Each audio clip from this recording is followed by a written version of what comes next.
Bill, act, ordinance, ये सब सुना तो होगा, पर इनमें आखिर फर्क क्या है? चलिए आज इस कंफ्यूजन को दूर करते हैं।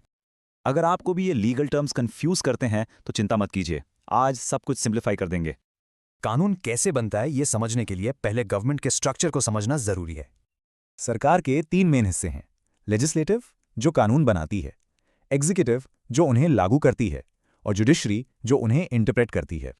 इसे सेपरेशन ऑफ पावर्स कहते हैं। इससे कोई भी एक बॉडी सुपर पावरफुल नहीं बन पाती। तो चलिए देखते हैं कि एक सिंपल सा प्रपोजल पूरे देश का कानून आखिर बनता कैसे है। सबसे पहले आता है बिल। ये बेसिकली एक नए कानून का ड्राफ्ट प्रपोजल होता है जो पार्लियामेंट में रखा जाता है। जब यह बिल पार्लियामेंट के दोनों हाउसेस से पास हो जाता है और प्रेसिडेंट साइन कर देते हैं, तब यह बन जाता है एक एक्ट यानी कानून।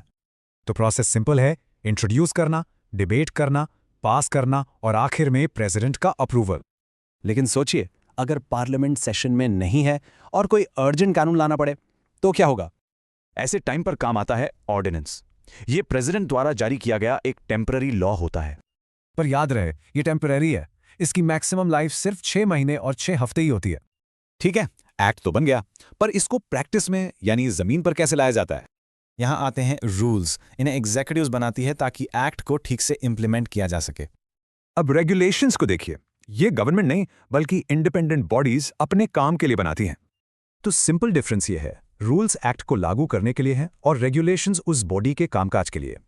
चलिए अब लोकल लेवल पर आते हैं। आपकी अपनी कम्युनिटी के कानूनों के बारे में जानते हैं।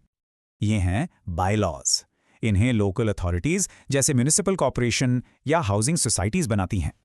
जैसे गीला सूखा कचरा अलग करना या रात को तेज म्यूजिक ना बजाना, ये सब बायलॉज ही तो हैं। तो ये है पूरी जर्नी, एक नेशनल बिल से लेकर आपके लोकल बायलॉज तक। तो अब आपको इन सभी टर्म्स का मतलब क्लियर हो गया होगा। कौन सा टर्म आपको सबसे ज्यादा सरप्राइजिंग लगा? ऐसी ही अच्छे वीडियोस देखने के लिए LLB स्टूडेंट अड्डा को फॉलो करें एंड सब्सक्राइब करें।